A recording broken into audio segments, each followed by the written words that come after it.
Welcome back to the Wayne State pregame show here on WDTK The Patriot. Now into the locker room with head coach Tyrone Wheatley. Coach, let's talk about the game at UIndy. Took one on the chin, a 28-7 loss. What was the takeaways from that when you look back at the game, and what was the message to the kids after the tough loss? Well, the takeaway was technique. Physicality, the guys played physical. They play with their heart and they play with their soul. But once again, the message was, you give me your heart, you give me your soul, but I need your mind. Mm-hmm. And we lost that game technically.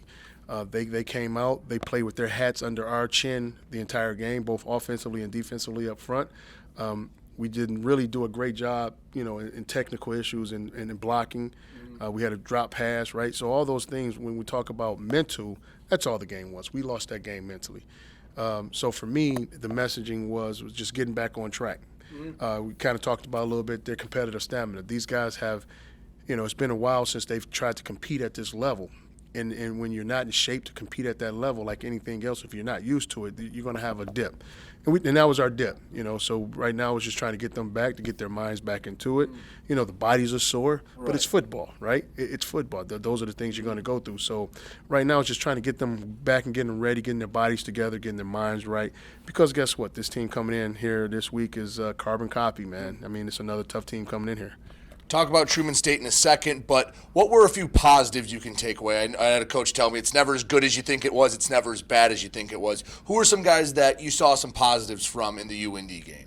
Well, starting up front, our offensive line, Krishan Roberts, he moved those guys. He moved, and he had a tough assignment that day. He was faced with their best offensive lineman. The defensive lineman, number 92, he came out, got up under his pads a little bit in that first, but after that, he controlled him. Our tight ends did a pretty good job. Running back, He ran the ball hard. There was a lot of creases where there was nothing there, but, man, he ran, talking about DeMarco, but he ran the ball extremely hard. Defensively, I will say on our back end, we played a pretty good game on the back end. Gaimon did a really good job sewing up their guy. Drake played a really good game. So, there were some guys who played hard, but when you talk about it overall, we just came up short as a team. Right. Truman State coming in. UND was picked to win the GLVC. Truman State was picked to finish second. So you're going to have a good team coming in. They just beat Saginaw 21-7. What do you see with this Truman State team? I know you've been saying a lot of these teams very similar to each other, but what do you see with Truman State? Offensively, you're going to see gap scheme. And really, back in our day, I was always told the gap scheme is nothing but an attitude run. It's not meant to get yards. It's meant to beat the crap out of the opponent, and it's an attitude run. And that's what these guys are. Their tight end, number 0, I tell you what, he's a pretty darn good one. He should be playing offensive line. I tell you that. But they're going to come out, once again, carbon copy. That conference has done a great job of building their teams, and they build their teams to beat each other in the conference. And so when you can do that, kind of like the GLIAC, but when you can do that, you're going to beat a lot of people out of conference. And so it's going to be another physical, knock-them-down game. What is something you're going to focus on in practice this week, or I guess when people are listening, have focused on in practice to try and turn the tide a little bit and get back to 500? Nothing. It's always going to be basics. It's always going to be basics. I am not going to move off the road of basics because, see, what people want to do and sometimes what players want to do is they want to turn it on game day. Right. You can't turn it on game day, right? You want to rise to the level of, you want to rise to the occasion, but you always fall back to your level of training. And I was always told, and it worked for me, it worked for the guys that was before me, and some of the greats, they always say, you always fall back on your basics.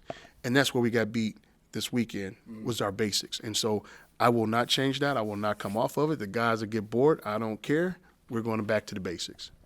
You had a few guys that were banged up, some players that can help you. Kendall didn't play against Indy. You didn't have some other guys play in the secondary as well.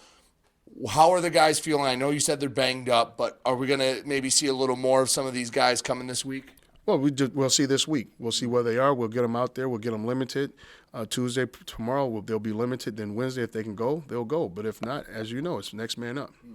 Yeah, there was just you said the back seven was pretty good, and that was down a couple of guys as well. So I thought they played pretty well. Another home game, you got the win against Missouri S&T. Is there a little bit of a difference playing at Tom Adams Field, feeling that energy, and also just not being on a bus for 5 hours the day before? Well, let's look at it this way. Every team in these conferences in the Division II, everyone travels. Everyone travels, some 5, some, heck, Missouri, right? Right. But that shouldn't be an excuse. But to answer your question, yes, it is a difference. It is when you're home, you have the home crowd, you have the energy, you're in your own locker room, you're in your own digs. It feels good. It feels good to be home. But we have to protect this house. Right.